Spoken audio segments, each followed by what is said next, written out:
आज के इस लेक्चर में हम करंट इलेक्ट्रिसिटी में मैक्सिमम पावर ट्रांसफ़र थ्योरम सीखेंगे और कॉम्बिनेशन ऑफ सेल्स समझेंगे। अभी तक मैंने आपको सर्किट्स में बहुत सारी बातें बता दिया है।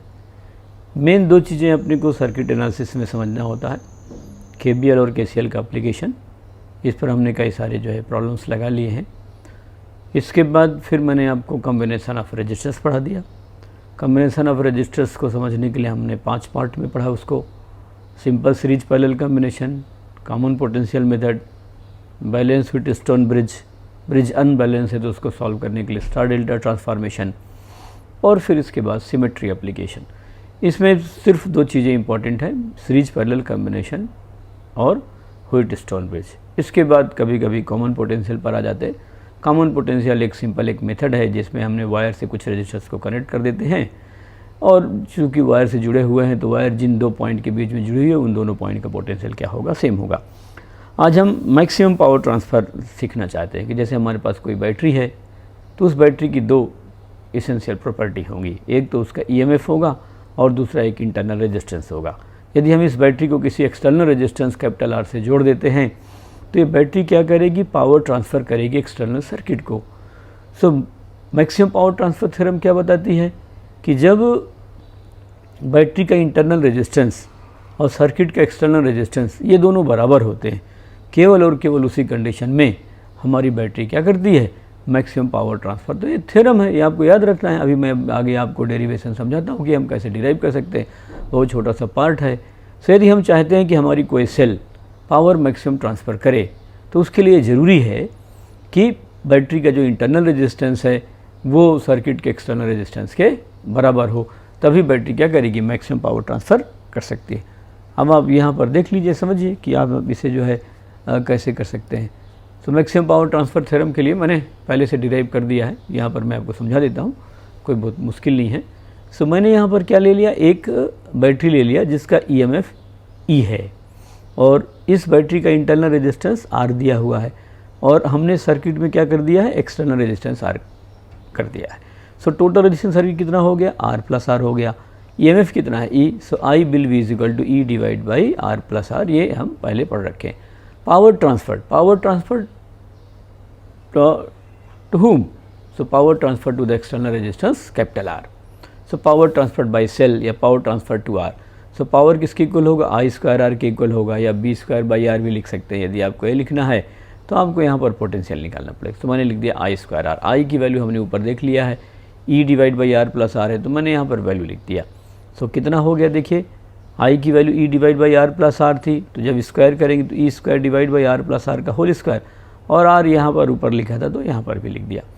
अब कोई फंक्शन मैक्सिमम या मिनिमम तब होगा जब उसका फर्स्ट डेरिवेटिव क्या हो, 0 हो। यदि बोलता है कि मैक्सिमम है तो आपको ये चेक नहीं करना है कि मैक्सिमम मिनिमम है। मैक्सिमम बोलता है तो डिफ्रेंशिएट करके 0 कर दीजिए, मिनिमम बोलता है तो डिफ्रेंशिएट करके 0 कर दीजिए। फिजिक्स में हमें ये बहुत क्लियरली मेंशन कर देगा कि मैक्सिमम है या मिनिमम है। तो हम यहाँ पे क्या निकालना चाहते हैं, पावर ट्रांसफर मैक्सिमम। मैंने यहाँ सबसे पहले dp बाई डी आर निकाला, आर के रिस्पेक्ट में एक्सटर्नल रेजिस्टेंस, क्योंकि डिपेंड करेगा इंटरनल और एक्सटर्नल रेजिस्टेंस के रेशियो पर डिपेंड करेगा। मैंने इसको एक्सटर्नल रेजिस्टेंस के रिस्पेक्ट में डिफ्रेंशिएट कर दिया। मैंने क्या लिखा है, dp बाई डी आर। यहाँ पर भी क्या लिखा है, d बाई डी आर, और ये पूरी जो वैल्यू थी ये तो लिख ही दिया। अब मैंने स्टेटमेंट क्या लिखा कि p is maximum when dp by d r is equal to 0।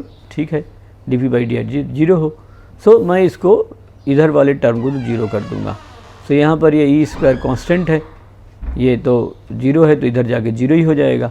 मैंने ई स्क्वायर को आगे ड्रॉप कर दिया और यहाँ बचा क्या, d by d r, r divide by are plus are का whole square.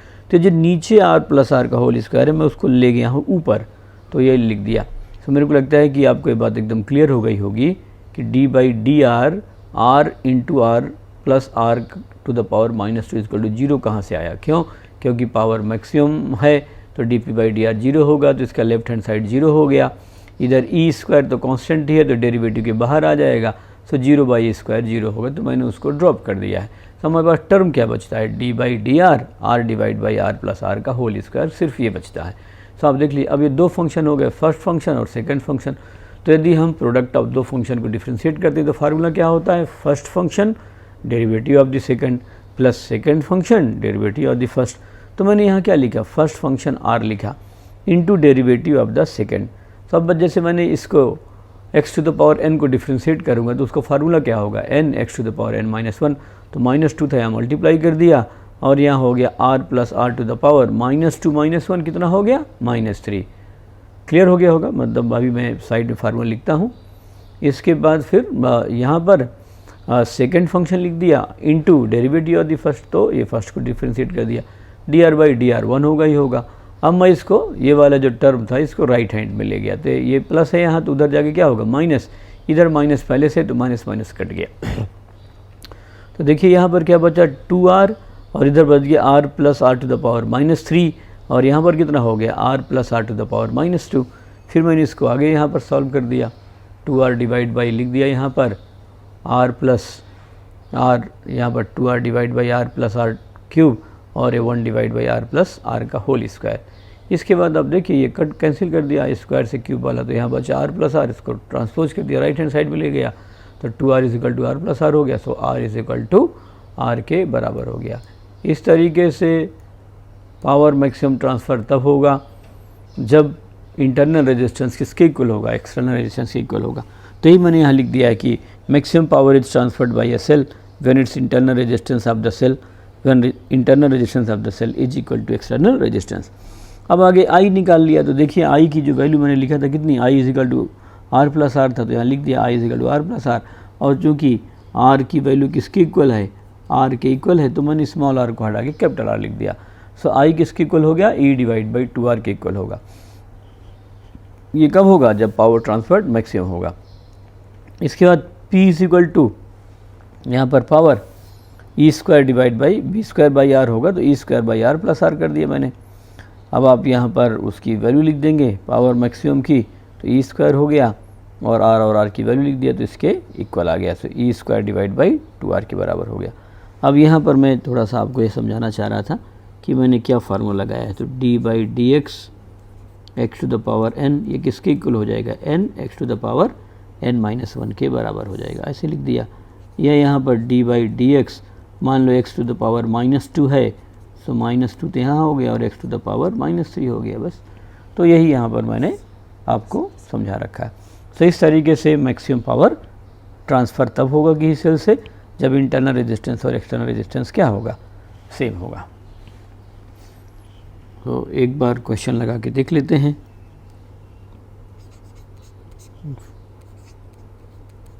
Find power transferred by cell. एक एक पार्ट में करते हैं। फर्स्ट, यहाँ पर एक सेल है मेरे पास, ये इंटरनल रेजिस्टेंस है और ये एक्सटर्नल रेजिस्टेंस है। सो सेल 10 वोल्ट, ये 2 ओम और ये मान लियो 4 ओम मान लेता हूँ। सो मैक्सिमम पावर ट्रांसफ़र तो इस बार नहीं होगा, है ना। सो पावर मैक्सिमम ट्रांसफ़र तो हुआ नहीं इस बार। सो सबसे पहले तो आप सर्किट में क्या निकाल लेंगे, I निकाल लेंगे। So I is equal to किसके इक्वल हो जाएगा, E by are plus are. So 10 divide by कितना हो जाएगा, 2 + 4 6 हो गया। So I is equal to 10 by 6, तो ये 2 से कट जाएगा, so 5/3 ampere. So power transferred. एक एक छोटे छोटे क्वेश्चन लगा लेते हैं हम, अपने को बेसिक समझने में दिक्कत नहीं आनी चाहिए। बेसिक नहीं समझ पा रहे हैं तो सारी चीज़ें बेकार हैं हमारे लिए। तो power transfer I square R होगा। I की वैल्यू है 5/3 का स्क्वायर इंटू R किसके इक्वल है, 4 के। सो आप देखिए यहाँ पर कितना हो गया, 25 × 4 divide by 9। So power transfer हो जाएगा किसके इक्वल, 100/9 वाट के इक्वल हो गया। ये तो हमारा फर्स्ट हो गया 100/9। अब मैं इसी सेम सेल को लेता हूँ, एकदम एग्जैक्टली यही ले लेता हूँ, और ये कितना है, 2 ओम है स्मॉल, और एक्सटर्नल को भी मैं 2 ओम ले लेता हूँ और 10 वोल्ट ले लेता हूँ। अब इस बार ज़रा लगा के देखता हूँ। सो I किसके इक्वल हो जाएगा, I will be is equal to E by are plus are. So 10 divide by 2 + 2, so ये आ जाएगा कितना, 10/4। सो 5/2 हो गया। अब पावर ट्रांसफ़र किसके इक्वल होगा, आई स्क्वायर आर के। तो आई तो हो गया 25/4 इंटू आर है हमारा 2, सो यहाँ किसकी इक्वल हो जाएगा 25/2 वाट की इक्वल हो जाएगा। ऐसे यदि आप अलग अलग कम्बिनेशन लेंगे तो ये 12 पॉइंट कुछ आएगा, 12.5 आ जाएगा, और यदि आप इसको लेंगे तो ये 11 पॉइंट आएगा। तो ये वाला पावर क्या है, ज़्यादा है। और आप बीच के कोई भी कम्बिनेशन यदि आप लेते हैं, सो पावर ट्रांसफर कई सारे आप ट्राई कर डालिए ना। आप जैसे जो है एक 4 ओम ले लिया, एक 2 ओम ले लिया, एक कम भी ले लीजिए भाई, कम ले लीजिए, ज़्यादा ले लीजिए, और एक्सटर्नल के बराबर ले लीजिए। तो ये एक जस्ट हमारा उस थ्योरम को वेरीफाई करने का एक तरीका है। और चूँकि हमने उसे डिराइव करके देखा है, तो पावर मैक्सिमम केवल और केवल तभी आएगा जब इंटरनल और एक्सटर्नल रेजिस्टेंस क्या होंगे, बराबर होंगे। मैंने पहले में इंटरनल रेजिस्टेंस कम लिया, एक्सटर्नल रेजिस्टेंस ज़्यादा लिया, तो पावर कितना हो गया 100/9 वाट आ गया। और फिर मैंने दोनों को 2 ओम ले लिया। अब मैं ऐसा करता हूँ कि इंटरनल रेजिस्टेंस ज़्यादा ले लेता हूँ और एक्सटर्नल रेजिस्टेंस कम ले लेता हूँ। सो थर्ड में सेम यहाँ पर ये मेरे पास एक बैटरी है, इंटरनल रेजिस्टेंस मान लिया, और यहाँ पर एक ये external resistance, small R, capital R, E, ये 2 ओम ले लेता हूँ, और आर की वैल्यू जो है वो कितनी ले लेता हूँ 1 ओम, और ई की वैल्यू 10 वोल्ट ले लिया। अब इसे सॉल्व करता हूँ। So I is equal to E divide by are plus are. So E कितना है 10 divide by 2 + 1, so it is 10/3 ampere. So power किसकी इक्वल होगा, power transferred I square R, so 100/9 into 1 आ जाएगा। सो किसकी equal हो गया है 100/9 वाट के आ गया। सो आप देखिए ये वैल्यू भी क्या हो गई, उससे कम आ गई। सो ऐसे आप कोई भी कम्बिनेशन सर्च कर सकते हैं। इन सभी में सेल से मैक्सिमम पावर ट्रांसफ़र केवल और केवल तभी होगा जब इंटरनल रेजिस्टेंस एक्सटर्नल रेजिस्टेंस के क्या हो, बराबर हो। ठीक है, तो एक चीज़ अपने को समझ में आ गई, थ्योरम अपने को याद रहेगी कि मैक्सिमम पावर ट्रांसफ़र तभी होगा जब इंटरनल रेजिस्टेंस एक्सटर्नल रेजिस्टेंस के बराबर हो जाए। अब आप यहाँ पर एक चीज़ और देखिए, ये इंटरनल रेजिस्टेंस है और यहाँ पर मैं एक ऐसे सर्किट लगा दिया, ये लगा दिया। सो ये जो है 4 ओम है और ये 2 ओम है, और ये कोई बैटरी है 10 वोल्ट की। सो क्वेश्चन ये है कि find internal resistance, find internal resistance for which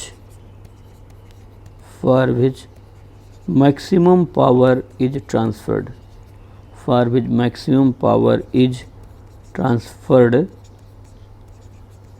by cell, cell maximum power transfer करे।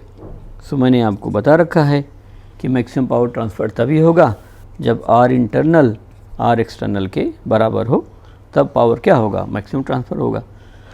तो सबसे पहले आप एक्सटर्नल रेजिस्टेंस निकालिए। एक्सटर्नल रेजिस्टेंस तो ये दो पैरेलल में बता रखा है, प्रोडक्ट बाई सम। तो 2 × 4 डिवाइड बाई 2 + 4, सो कितना हो गया 2 × 4 डिवाइड बाई 6 हो जाएगा।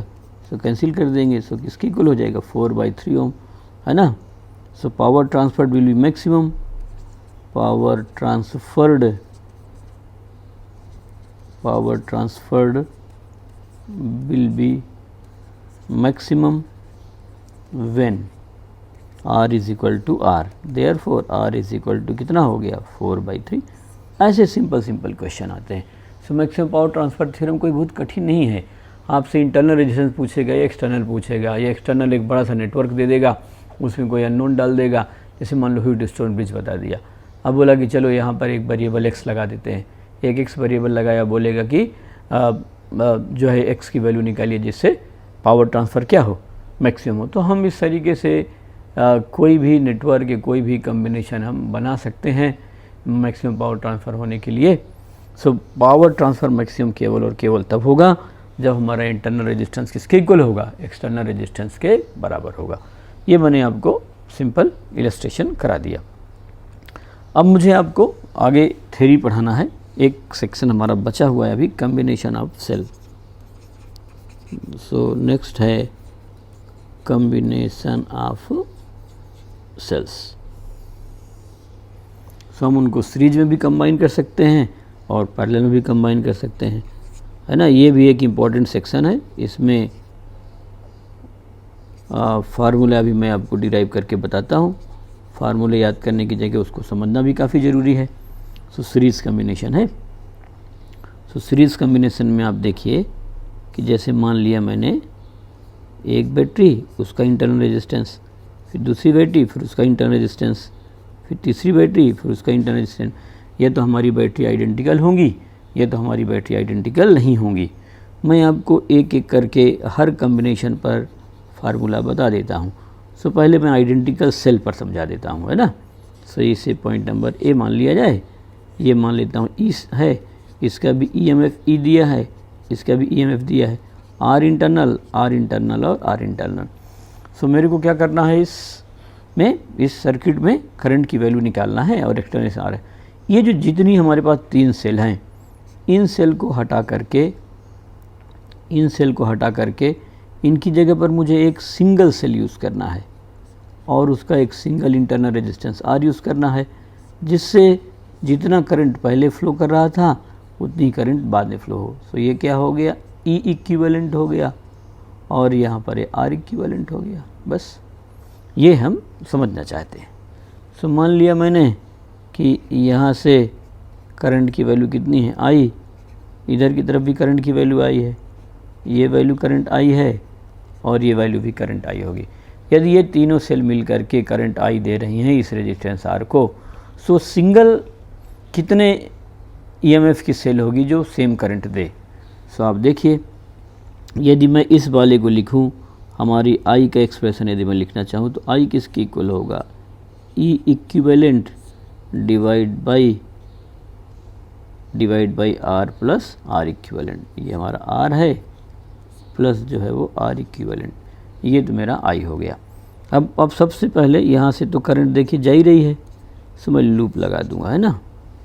सो फॉर द लूप, यदि मैं लूप के लिए देख रहा हूँ, फॉर द लूप, यदि आप लूप के लिए लेंगे तो यहाँ से करंट आई जा रही है, सो कितना हो गया, माइनस आई आर करंट की डायरेक्शन में। ये सब बहुत क्लियर हो गया होगा आपको, है ना, करंट की डायरेक्शन में। और यहाँ भी करंट की डायरेक्शन में जा रहे हैं तो माइनस आई आर, फिर बैटरी मिली प्लस ई, निगेटिव से पॉजिटिव जा रहे हैं, फिर minus I r, then plus E, minus I r and then plus E is equal to कितना हो गया, 0। सो ई प्लस ई 3 हो गया। सो 3E इज इक्वल टू आई यहाँ पर ले लिया, सो आई आर हो गया प्लस 3IR हो गया, ये इसकी वैल्यू हो गई। सो यहाँ पर हम क्या कर लेंगे, 3E is equal to I are plus 3R। So therefore I is equal to किसके इक्वल हो जाएगा, 3E divide by are plus 3R हो गया। अब आप इसको पहले और दूसरे वाले से कंपेयर करके देखिए, यदि सिंगल होता तो E इक्विवेलेंट की जगह कितना हो गया, 3 और R इक्विवेलेंट कितना हो गया, 3R के इक्वल हो गया। सो आप देखिए क्या आ गया, E equivalent is 3E। 3E क्यों, E प्लस E 4 सेल लगी होती तो कितना हो जाता, 4A, और N सेल लगी होती तो कितना हो जाता, NE। और R इक्विवेलेंट की वैल्यू किसके इक्वल हो गई, R इक्विवेलेंट की वैल्यू हो गई 3R के। तो सिंपल सीरीज कम्बिनेशन में हम अपने सेल्स को इस तरीके से क्या कर सकते हैं, जोड़ सकते हैं। मैंने 3 के लिए लिखा, हम N सेल लगाएंगे तो इसी तरह। सो हमें इसको आगे कभी भी इस तरीके से डिराइव करने की ज़रूरत पड़ेगी नहीं, है ना। सो हम एक सिंगल सेल से रिप्लेस कर सकते हैं। मान लो N सेल है हमारे पास। सो अब मैं जो है आपको इसी को N सेल के लिए बता देता हूँ। ये सपोज़ हमारे पास ये एक बैटरी है, इंटरनल रेजिस्टेंस, फिर एक बैटरी है, फिर इंटरनल रेजिस्टेंस, फिर एक बैटरी है, फिर इंटरनल रेजिस्टेंस, और ऐसे करके ये ले लिया यहाँ पर,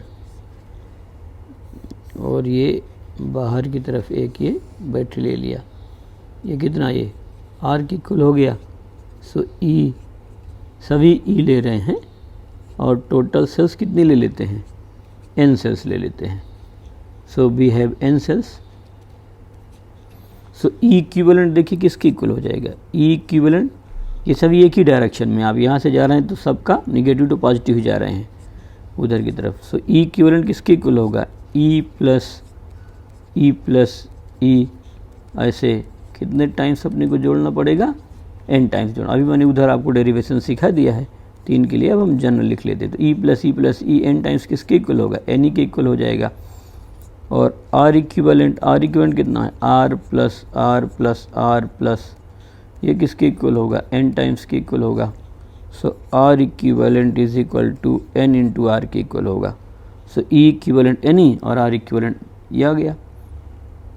इसका मतलब ये हो गया कि हमारे पास एक सेल है, ये पूरे सर्किट को हटा करके हम इसकी जगह पर केवल एक सेल लिख देंगे ऐसे, और वहाँ कंबाइन करके बता देंगे।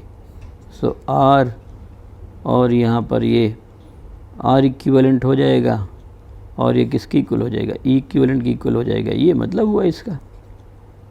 और करंट कितनी हो गई, आई। सो आई की जो वैल्यू होगी वो किसकी इक्वल होगी, E equivalent divide by are plus R equivalent. से हुआ कितना, N E divide by are plus N R के इक्वल हो गया। मेरे को लगता है कि आपको ये चीज़ें क्लियर होंगी। आप यहाँ पर लूप रूल लगा करके भी बता सकते हैं। आप सीधे लूप रूल लगा देते तो एक सेम यही आ जाता, minus I are plus E, minus I are plus E, minus I are plus E, minus I are plus E, और ये माइनस आई आर सब उधर की तरफ ट्रांसपोज हो जाए। तो आर चूँकि n टाइम्स आता तो एन आर। सो ऐसे आप सिंपल तरीके से इसको डिराइव कर सकते हैं। सो हम यहाँ पर ये फार्मूला ध्यान रख लिए। सो आई किसकी इक्वल हो गया, n E divide by are plus N R के इक्वल हो गया। तो यदि हम अब हम यहाँ पर 2 छोटे छोटे कंडीशन लिख लेते हैं। If external resistance is very large as compare to internal resistance total. So यदि आप इसकी वैल्यू लिखेंगे, सो आई किसके इक्वल हो जाएगा, आई हो जाएगा n E divide by external बहुत ज़्यादा है तो एन आर को ड्रॉप कर देंगे तो ये इसके इक्वल हो जाएगा। सो यदि आप केवल एक सेल लगाते तो करंट कितनी आती, ई बाई आर। 2 सेल लगाते तो 2 ई बाई आर, क्योंकि एक्सटर्नल रेजिस्टेंस तो इंटरनल से ज़्यादा है, सिंगल से ज़्यादा है, हम तो टोटल सम से भी ज़्यादा ले लिए, काफ़ी बड़ा है। तो यदि ये उन टोटल से ज़्यादा है तो सिंगल से ज़्यादा होगा ही होगा। तो यदि एक रेजिस्टेंस लगा होता एक बैटरी से और उस बैटरी का इंटरनल रेजिस्टेंस निग्लिजिबल होता तो आई की वैल्यू किसके इक्वल होती, ई बाई आर की इक्वल होती। 2 सेल लगे होते तो 2 ई बाई आर, 3 सेल लगे होते तो 3 ई बाई आर। इसका मतलब आप जितने सेल बढ़ाते चले जा रहे हैं करंट की वैल्यू उतनी टाइम्स होती। यदि आप 20 सेल लगा देंगे तो 20 ई बाई आर हो जाएगा, 40 सेल लगा देंगे तो 40 ई बाई आर आ जाएगी। तो एक सेल जितना करंट देगी, आप आइडेंटिकल सेल जितनी लगाएंगे उतनी ही टाइम्स आपकी करंट क्या हो जाएगी, बढ़ जाएगी। सो ये तो यूजफुल हुआ। सो ये कम्बिनेशन यूजफुल कब होगा, जब एक्सटर्नल रेजिस्टेंस इंटरनल रेजिस्टेंस से काफ़ी ज़्यादा हो। मैं थोड़ा इसका उल्टा एज्यूम करके भी आपको समझाता हूँ। मान लो if R is very very less than N R, ये मान लिया जाए। सो आप देखिए आई की वैल्यू किसकी इक्वल है, आई है हमारे पास, आई जो है वो किसकी इक्वल था, n E divide by are plus N r की इक्वल है। अब आर तो बहुत छोटा है, आर बहुत छोटा है तो इसको निगलेक्ट कर देंगे। सो आई की जो वैल्यू है कितनी हो जाएगी, N E divide by N R. So अपने को पता है, देखिए एन से एन तो क्या हो गया, कैंसिल हो गया यहाँ। सो बचा क्या है आपके पास, I is equal to E by R. So यदि हमारा एक्सटर्नल रेजिस्टेंस इंटरनल रेजिस्टेंस से काफ़ी कम है तो उस कंडीशन में जो करंट होगी वो ई बाई आर के बराबर होगी। वो एक सिंगल सेल के ई के, आपने सेल तो एन लगा रखा है लेकिन अब वो करंट किससे मिल रही है, सिंगल सेल की मिल रही है, इसलिए ये कम्बिनेशन क्या हो गया, यूजलेस हो गया। समझिए मैं क्या बताना चाह रहा हूँ आपको। आपने एन सेल लगाया, एन सेल लगाए तो करंट कितनी मिल गई, एक सेल लगाए होते तो करंट कितनी मिलती, ई बाई आर मिलती, क्योंकि इंटरनल रेजिस्टेंस तो नेग्लिजिबल है। आपने एन लगा दी तो करंट एन टाइम्स बढ़ गई। लेकिन यहाँ पर क्या हो रहा है कि आप एक सेल लगाएंगे तो ई बाई आर, 2 सेल लगाएंगे तो ई बाई आर, 3 सेल लगा देंगे तो भी ई बाई आर, 4 सेल लगा रहे हैं तो भी ई बाई आर आ रहा है। मतलब एन सेल लगाने के बाद भी ई बाई आर ही आ रहा है। सो कोई करंट जो है वहाँ पर हमारे पास बढ़ी नहीं। तो इस तरीके से यदि हमारे पास इंटरनल रेजिस्टेंस की वैल्यू बहुत ज़्यादा है एक्सटर्नल रेजिस्टेंस से, तो सीरीज कम्बिनेशन वहाँ पर कभी भी यूज नहीं करेंगे, वहाँ पर हम पैरेलल कम्बिनेशन यूज करेंगे। अभी मैं आपको आगे चल करके समझाता हूँ कि पैरेलल कम्बिनेशन वहाँ पर आगे कैसे यूज़ करेंगे। तो सीरीज़ कम्बिनेशन सेल का कब यूज़ करना होता है कि जब हमारा इंटरनल रेजिस्टेंस एक्सटर्नल रेजिस्टेंस के कंपेरिजन में काफ़ी कम हो, तो ही हम सेल को सीरीज में जोड़ करके यूजफुल चीज़ें ला सकते हैं। अब ऐसा भी हो सकता है एक सिचुएशन हमारे पास कि जैसे मान लेता हूँ कि मेरे पास जो है n सेल हैं, जिसमें से मैंने m सेल को क्या कर दिया, उल्टा कर दिया, है ना। So out of n identical cells, out of n identical cells, m cells are reversed, उल्टा उनको जोड़ दिया, है ना। सो उल्टा जोड़ दिया तो E इक्विवेलेंट किसके इक्वल होगा, n सील थी तो टोटल कितना था n, m को उल्टा कर दिया, सो 2m माइनस कर देंगे हम। 2m क्यों माइनस करेंगे, क्योंकि एक सेल को उल्टा करेंगे तो एक सेल को और ख़त्म कर देगी। जैसे मान लिया कि आपके पास एक सेल ये है यहाँ पर, और मैं एक सेल उल्टा और जोड़ दूँ यहाँ पर, ये 2 वोल्ट है और ये 2 वोल्ट है, तो आप जब टोटल लेंगे तो उल्टा कर दिया तो ये प्लस तो ये माइनस, तो आपकी सेल ही ख़त्म हो गई ना, दोनों सेल ख़त्म हो गई, क्योंकि एक को उल्टा करेंगे तो एक को और कम कर देगी। आपके पास 4 सेल हैं, आपने एक उल्टा कर दिया, तो आपके पास यदि एक सेल, फिर ये दूसरी सेल, ये 2 सेल हो गई, फिर आप यहाँ पर जो है इसको उल्टा कर दीजिए, ऐसे लगा दिए, तो इस है ना 4 सेल में से आप मान लीजिए कि केवल एक को उल्टा कर रहे हैं, ऐसे बना लेते हैं। आप समझिए, डाउट नहीं होनी चाहिए। फर्स्ट हो गई, सेकंड हो गई, ये थर्ड हो गई। यहाँ पर लेंगे तो E प्लस ई हुआ कितना, 3 हो गया। एक और होता 4 ही होता, तो मैं तो इसको क्या कर देता हूँ, उल्टा करके लगा देता हूँ। उल्टा करके लगाएंगे तो ये तो एक कैंसिल ही हो गए, तो बचे कितने आपके पास, 2 ही बचे। तो 4 में से एक सेल उल्टा है, तो 4 थे टोटल, तो 4 ही, एक उल्टा किया तो एक उल्टा किया तो उसका डबल माइनस कर देंगे, तो -2 ही, तो किसके इक्वल हो जाएगा, 2e के बराबर हो जाएगा। सो मैं इस पार्ट में आपको क्या समझा रहा हूँ कि यदि मेरे पास n सेल दी हुई हैं, n सेल में मैं m सेल को उल्टा कर देता हूँ, तो जिनको एक सेल को उल्टा करेंगे तो एक सेल और ख़त्म कर देगी आइडेंटिकल के लिए। आइडेंटिकल नहीं होगा तो हम उस बात को क्या कर देंगे, माइनस करके अपने आप लिख देंगे, है ना। सो ये आ जाएगा NE डिवाइड बाई -2ME, ये आप यहाँ से लिखना चाहें तो n - 2m इंटू E के इक्वल होगा। अब ये जो है कम से कम आपके पास 2 सेल तो हों, तभी आप ऐसे कर सकते हैं। R इक्विवेलेंट, तो रेजिस्टेंस को उल्टा सीधा से तो कोई मतलब होता नहीं है, तो रेजिस्टेंस तो किसके इक्वल होगा, NR के इक्वल ही होगा। So resistance will be is equal to NR। So ये तो आपका NR के इक्वल ही हो जाएगा। अब आप जब I की वैल्यू लिखेंगे, सो I की वैल्यू तो मैंने आपको बता रखा है किसके इक्वल होगा, E equivalent divide by R plus R equivalent, यहाँ पर इक्वल होगा। अब ये हुआ किसके इक्वल, n - 2m। कभी अपने से फार्मूला पूछ ले, बहुत बार केवल फार्मूला पूछ लेता है, हमें इतना कोई डिराइव नहीं करना पड़ता है, बट आपको ये ध्यान रखना पड़ेगा, है ना। सेल को उल्टा कर देते हैं, आइडेंटिकल सेल है, तो यदि आपके पास 20 सेल्स लगी थी और आपने 3 सेल्स को क्या कर दिया है, उल्टा कर दिया है, तो 3 सेल यदि आपने उल्टा कर दिया है तो 6 आप उसमें से क्या कर देंगे, माइनस कर देंगे। सो इस तरीके से हम इसको बता सकते हैं। सो ये हो जो है हमारे पास सेल का सीरीज वाला तो हो गया।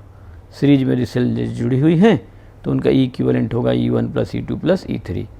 तो एक मैंने आपको पॉइंट वाइज करके बता दिया था, A बता दिया, फिर B बता दिया, फिर C बता दिया। इस तरीके से एक, अब मैं आपको आइडेंटिकल नहीं लेकर के अलग अलग ले लेता हूँ, मान लेता हूँ, है ना। डिराइव भी कर सकते हैं, बिना डिराइव के डायरेक्ट लिख सकते हैं। अब चूँकि अपनी कोई बातें क्लियर हो गई हैं तो मैं आपको इसको बिना डेरिवेशन के बता देता हूँ, ऐसे बता दिया। और यहाँ पर ये सभी सेल मैंने एक ही तरफ पोलरिटी है, करंट यदि बाहर आ रही है सब के प्लस से बाहर आ रही है, जिसकी पोलरिटी उल्टा होगी उसको माइनस करना पड़ेगा। तो मान लो ये E1 हो गया, ये E2 हो गया, इधर की तरफ E3 हो गया, ये E4 हो गया, ये R1 हो गया, R2, R3, R4 ऐसे दिया हुआ है, और ये R है।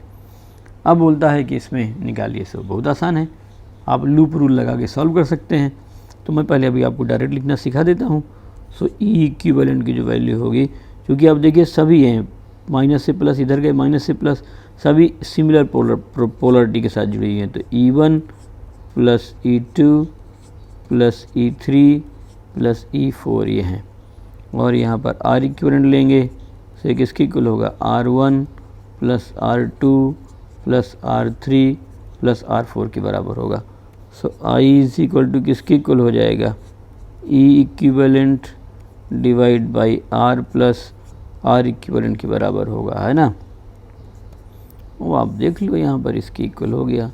सो E1 plus E2 plus E3 plus E4 divide by R plus R1 plus R2 plus R3 plus R4 ये इसके बराबर हो जाएगा। सो ये किसकी वैल्यू हो गई, करंट I की वैल्यू आ गई। ऐसे जोड़ दें, आइडेंटिकल होगा तो E plus E plus E plus E 4 बार है तो 4E, 5 बार होगा तो 5E, R plus R plus R plus R 4 बार है तो 4R हो जाएगा और n टाइम्स है तो nR हो जाएगा। सो सीरीज कम्बिनेशन तो एकदम आसान सा हो गया, कोई दिक्कत नहीं है। तो यदि हमारी सेल्स सीरीज में लगी हुई हैं तो यदि सीधी जोड़ दें, कोई उल्टा होगी तो उसके EMF को क्या कर देंगे, माइनस कर देंगे, है ना। तो उसका EMF जैसे मान लो E3 E4 को उल्टा कर दिया तो E3 माइनस E4 हो गया। अब यदि E3 E4 बराबर हो तो कैंसिल हो जाता, तो हमारी दो सेल क्या हो जाती, गायब हो जाती। तो इस तरीके से हम बता सकते हैं। तो हमारा ये सीरीज़ कम्बिनेशन हो गया। सीरीज़ कम्बिनेशन के बाद हमें इसमें पैरेलल कम्बिनेशन लेना है।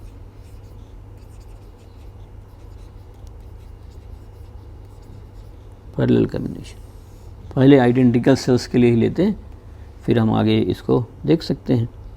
सो आइडेंटिकल सेल है हमारे पास,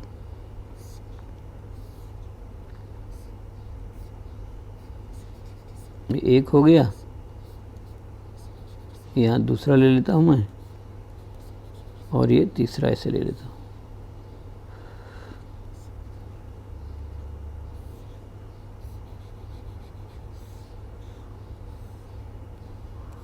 ये R हो गया, यहाँ से मान लो करंट कितनी जा रही है I, और यहाँ पर भी करंट कितनी हो गई I। ये E1 और ये R1, ये E2 और ये R2, और इधर की तरफ E3 और ये R3 हो गया। ऐसे हम ले सकते हैं। यहाँ पर करंट कितनी हो गई I1, ये करंट हो गई I2, और इधर से करंट कितनी मान लिया I3, है ना। यहाँ से करंट अंदर आई गई, इधर की तरफ करंट कितनी चली गई I1, नीचे करंट कितनी चली गई I3, और अंदर करंट कितनी चली गई I2।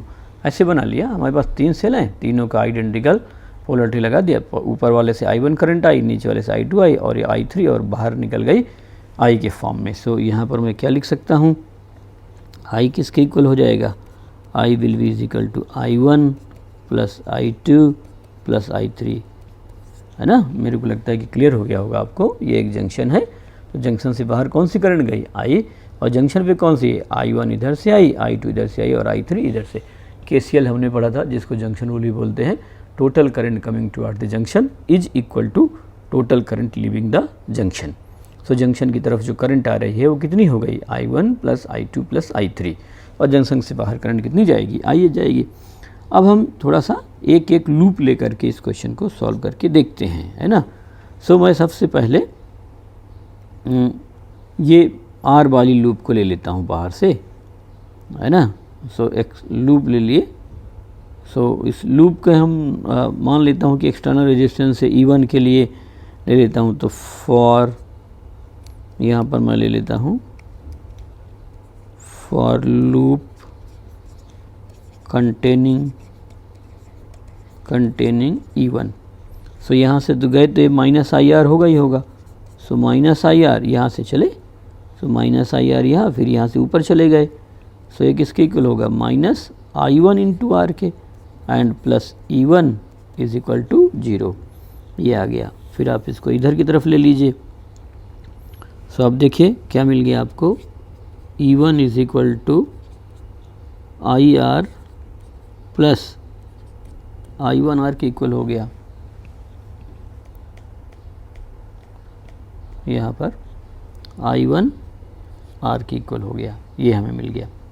सो आप चाहें तो यहाँ से I1 की वैल्यू लिख सकते हैं। सो I1 किसके इक्वल होगा, I1 हो जाएगा E1 minus IR divide by R। Similarly I2 इसी तरीके से आ जाएगा, है ना। I2 ये E1 है तो ये वाला लूप लेंगे, तो यहाँ पर ये जो सेकंड वाली लूप लेंगे आप, तो यहाँ से माइनस IR माइनस I2R और plus E2 is equal to 0 होगा। सो यदि आप I2 वैल्यू लेंगे, सिमिलरली आप ऐसे कर सकते हैं, तो I2 लेंगे तो यहाँ पर कितना होगा, E2 माइनस IR, ये तो सेम ही रहेगा क्योंकि तो बाहर का सर्किट है IR, और डिवाइड बाई ये कितना था, R1 था, तो ये R1, तो ये किसके इक्वल हो जाएगा, R2 के इक्वल हो जाएगा। इसी तरीके से मैं I3 लिख सकता हूँ। सो I3 किसके इक्वल हो जाएगा, E3 minus IR divide by किसके इक्वल है, R3 के इक्वल है। अब मैं क्वेश्चन में ये मेरे को पता है कि I किसके इक्वल है, I was I1 plus I2 plus I3, ये इसके इक्वल है।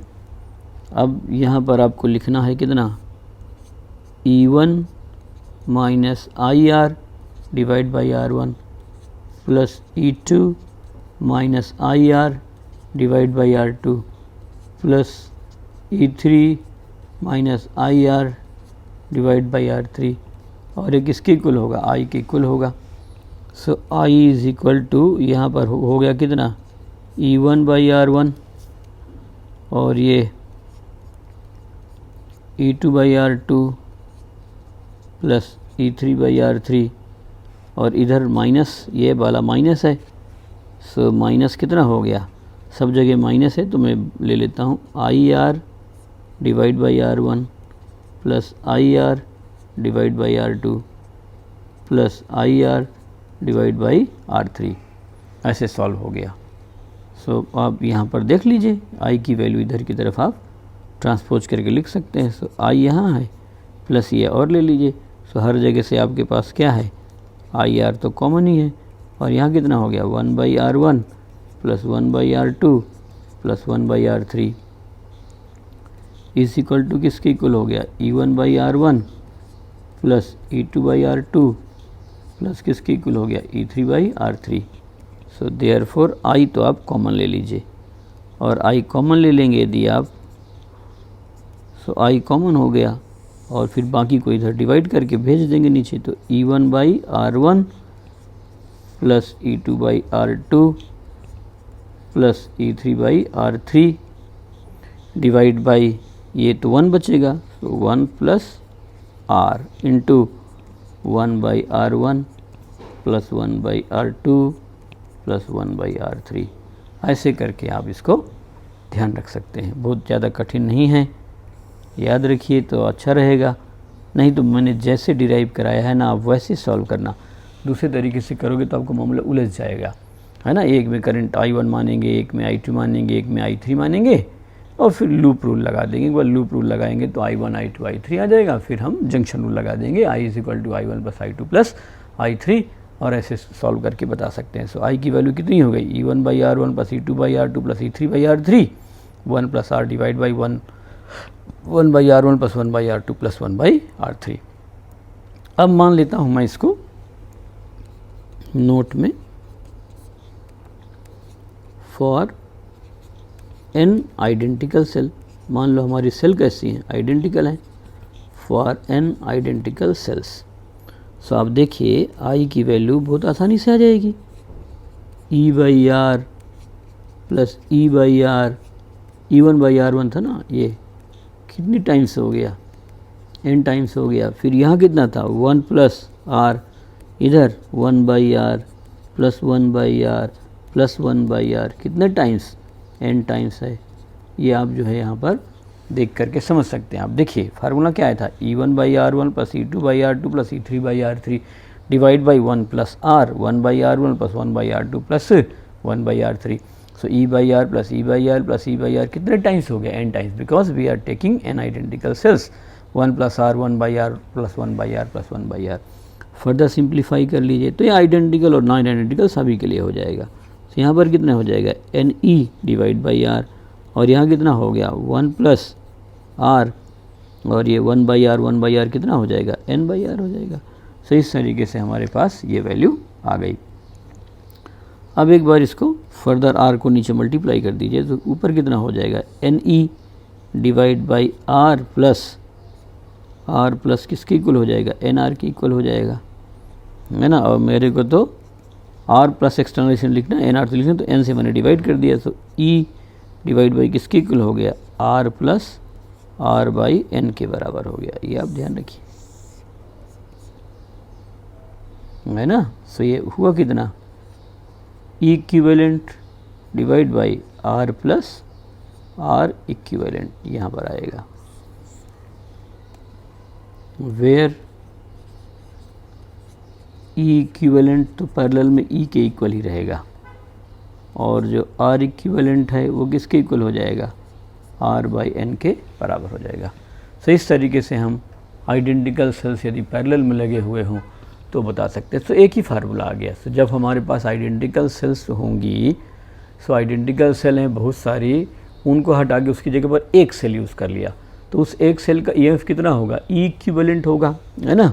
जैसे मेरे पास यहाँ पर कोई एक सेल है, ये बना लिया मैंने कि मेरे पास एक कोई ये सेल है, इंटरनल रेजिस्टेंस और ये एक्सटर्नल रेजिस्टेंस आर है। सो आप देखिए इसमें करंट कैसे किसके इक्वल लिखते हैं आप, करंट इसकी तो करंट हमेशा ही किसकी इक्वल होगी, E divide by are plus r की इक्वल होगी। तो उसी फॉर्म में हम लिखना चाहते हैं, E divide by are plus r, EMF external resistance और इंटरनल रेजिस्टेंस। तो इस तरीके से यदि हमारे पास सेल्स दी हुई हो तो हम उन्हें सीरीज और पैरेलल में करके बता सकते हैं। सीरीज पैरेलल नहीं होगा तो मिक्स्ड ग्रुपिंग होगी सेल्स की, तो मिक्स्ड ग्रुपिंग वाले में हम और आसानी से बता सकते हैं। सो नेक्स्ट है मिक्स्ड कम्बिनेशन। आइडेंटिकल सेल के लिए ही बता देता हूँ। सो मिक्स्ड कम्बिनेशन के लिए आपके पास जो सेल हैं वो सीरीज पैरेलल सभी में होंगी। सो काफ़ी सारे यहाँ पर आपको लाइंस बनाने पड़ सकते हैं। एक सेल बना लिया ऐसे, फिर ये दूसरी सेल बना लिया, फिर ये तीसरी सेल बना लिया, ऐसे करके हम अपना ये बना सकते हैं।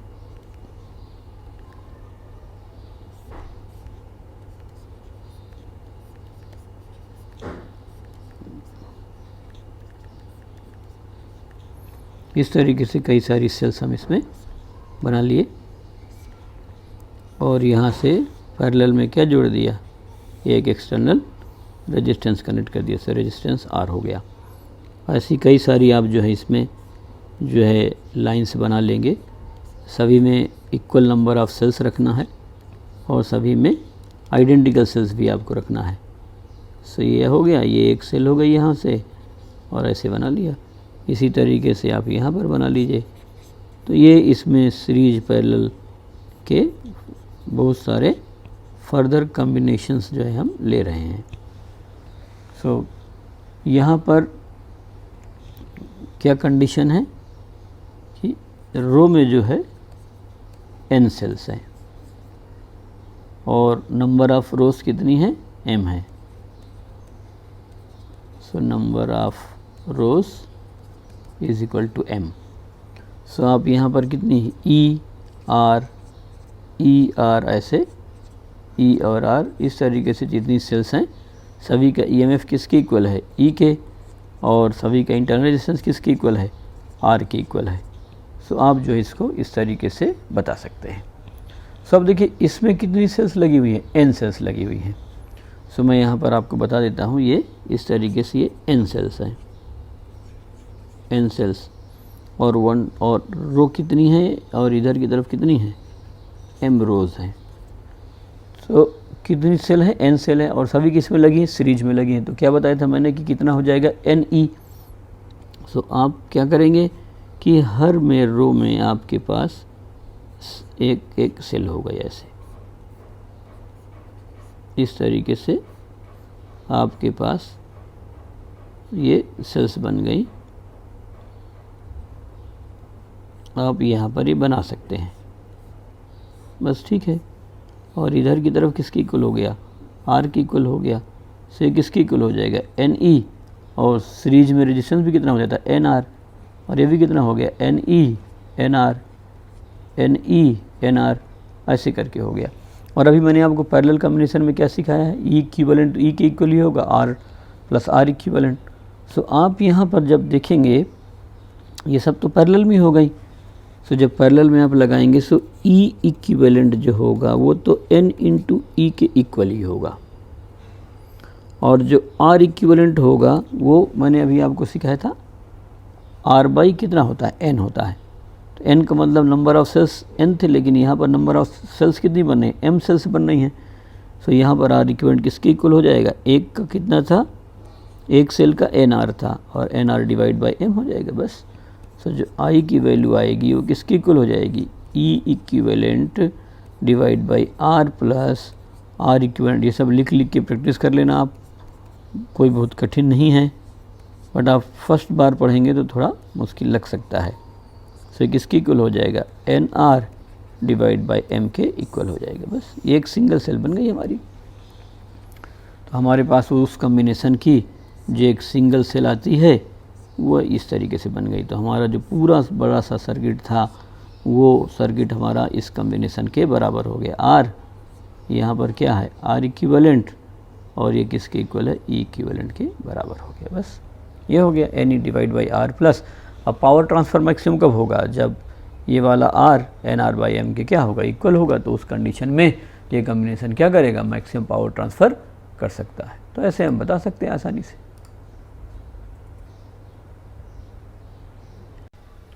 सो आगे मैं आपको कुछ क्वेश्चन करा देता हूँ। सो यहाँ पर फाइंड करंट आई। सो हमें करंट आई निकालना है। सो आसानी से बता सकते हैं, एक सेल हो गई, एक रेजिस्टेंस, ये दूसरी सेल हो गई, ये दूसरा, और यहाँ पर एक ये एक्सटर्नल रेजिस्टेंस लगा दिया। सो ये तो मैं 20 ओम मान लेता हूँ, ये मैं 2 ओम मान लेता हूँ, इधर 3 ओम मान लेता हूँ, ये 10 वोल्ट और ये 15 वोल्ट, और करंट आई की वैल्यू हमें बताना है। सो बहुत ही आसान है, आप बहुत इजीली बता पाएंगे। ये दोनों सेल किस में लगी हैं, सीरीज में लगी हैं। सो सीरीज में लगी हैं, सो ई इक्विवेलेंट जो होगा वो किसकी इक्वल होगा, 10 प्लस 15 is equal to 25। Internal resistance r equivalent ये किसके इक्वल होगा, 2 प्लस 3 is equal to 5। So I की जो वैल्यू होगी वो आप आसानी से बता पाएंगे। So I is equal to किसकी इक्वल बताया था, E equivalent divide by are plus R equivalent. So E equivalent कितना है, 25 divide by 20 plus 5, so 25 by 25। So I की जो वैल्यू है वो किसकी इक्वल हो जाएगी, 1 एम्पियर के बराबर हो जाएगी। एक तरीका ये हो गया। ऐसे नहीं लगाना है सो आप हमेशा लगा सकते हैं लूप रूल लगा करके, है ना। सो आप यहाँ पर लूप बना लीजिए। सो इन द लूप, ये फॉर द लूप है ना, आप लूप भी लिख डालिए। So for the loop, so loop में आप चलेंगे। सो यहाँ पर करंट कितनी माना है, माने आई। सो -20 आई, यहाँ से चालू कर देता हूँ मैं। सो ये आ जाएगा कितना, -20 आई। सो -20 आई, फिर इधर गए तो करंट की डायरेक्शन में -3 आई प्लस 15, फिर -2 आई प्लस 10 इज इक्वल टू 0। सो यहाँ पर किसके इक्वल हो जाएगा, 25 आई इज इक्वल टू 25 की इक्वल हो जाएगा। So I is equal to 1 ampere. So I will be is equal to 1 ampere. So ऐसे बता सकते हैं। सो आप लूप रूल से तो हमेशा ही क्वेश्चन लग जाएगा। सो आप जब प्रैक्टिस करिए तो डायरेक्ट फार्मूला तो लगाई ही लगाइए, लूप रूल भी लगाइए। अभी आप अपना समय बचाने पर कोशिश मत करिए, प्रैक्टिस कीजिए, जिससे हमें वो चीज़ें एकदम क्लियर हो जाएं। अब ये हो गया। इसके बाद मैं आपको इनमें से कोई एक सेल को उल्टा कर देता हूँ। सो क्वेश्चन में मेरे पास ये 10 वाली सेल थी, मैंने इसे उठा करके उल्टा कर दिया और 15 वाली सेल को ऐसे ही रहने दिया, और फिर यहाँ कर देता हूँ मैं। सो आर की वैल्यू तो मैं 20 ओम ही रखता हूँ, ये 2 ओम, इधर 3 ओम, 15 वोल्ट और 10 वोल्ट। अब आप देखिए ये दोनों एक दूसरे के उल्टा हो गए। सो उल्टा हो गए सो कोई बहुत कठिन बात तो है नहीं, ई इक्विवेलेंट जो बड़ी वाली सेल है वही करंट देगी। So 15 minus 10 is equal to 5। R equivalent 2 + 3 internal resistance, ये किसकी इक्वल हो जाएगा 5 के। अब आई का जो आप इक्वेशन जानते हैं वो कितना जानते हैं, E equivalent divide by are plus R equivalent. So E equivalent is 5 और आर हमारे पास 20 + 5, सो 5 डिवाइड बाई 25। सो आई की जो वैल्यू है वो 1/5 एम्पियर के इक्वल हो जाएगी या 0.2 एम्पियर आ गई। वैसे नहीं लगाना है, सो मैंने आपको तरीके समझा रखे हैं। लूप रूल लगा दीजिए, यहाँ पर करंट आई है और ये आप इस तरीके से लूप ले लीजिए एंटी क्लॉक और यहाँ से स्टार्ट कर दीजिए। सो फॉर द लूप आप लूप रूल लगा दीजिए तो हमेशा ही आ जाएगा।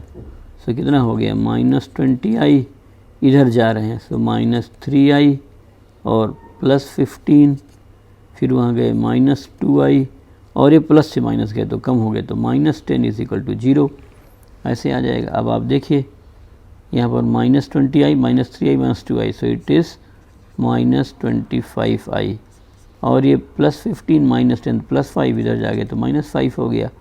सो i is equal to 5 divide by 25 या 1/5 एम्पियर। सो इस तरीके से हम क्या कर सकते हैं, इसको बता सकते हैं। सो हमारे पास सीरीज कम्बिनेशन और पैरेलल कम्बिनेशन यदि इस तरीके से दिया हुआ है तो हम इसको आराम से बता सकते हैं।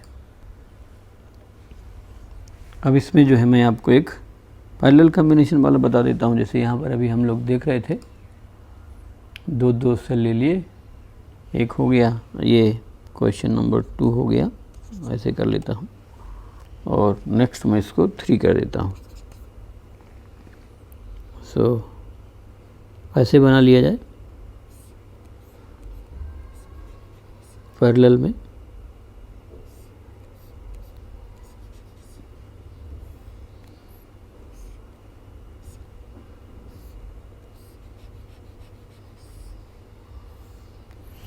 ये आ गया, तो ये तो मैं 6 ओम ले लेता हूँ।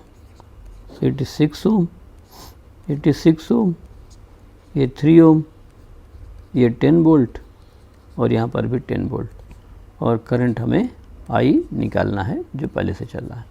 सो दोनों सेल किस में है, पैरेलल में है। सो डायरेक्ट फार्मूला मैंने आपको सिखा रखा है, आई इज इक्वल टू कितना, E1/R1 plus E2/R2 divide by 1 + R 1/R1 plus 1/R2। So I की आप वैल्यू लिख लीजिए, E1/R1 तो 10/3 प्लस E2/R2 10/6, 1 + 6 1/R1 सो 1/3 प्लस 1/6 ऐसे करके मैंने सॉल्व कर लिया। सो आई की आप वैल्यू अब आप आराम से बता सकते हैं इसको सॉल्व करके। सो यहाँ तो एलसीएम क्या ले लेंगे, 6 ले लेंगे। सो 20 + 10 30, सो ये तो आ गया 30/6 ऊपर। क्लियर है, 6 एलसीएम ले लिया तो ये 20 + 10 30 हो गया और यहाँ पर 1 + 6 है और यहाँ एलसीएम आप क्या ले लेंगे, 6 ले लेंगे यहाँ पर भी। तो ये एलसीएम भी कितना हो गया, 6 हो गया। 6 हो गया तो 2 + 1 कितना हो गया 3, तो 3/6 हो गया। आसानी से बता सकते हैं। तो 6 से 6 तो कैंसिल हो गया। सो आई की जो वैल्यू है वो किसकी इक्वल होगी, 30/6 इज और 5, तो 5 और ये 1 प्लस कितना है 3 है। सो यहाँ पर कितना हो गया 5/4 एम्पियर। सो इस तरीके से आप आई की वैल्यू कैलकुलेट कर सकते हैं। तो सिंपल सीरीज पैरेलल वाले क्वेश्चन हम आसानी से सॉल्व करके बता सकते हैं। तो ये सेल कम्बिनेशन अपना हो गया।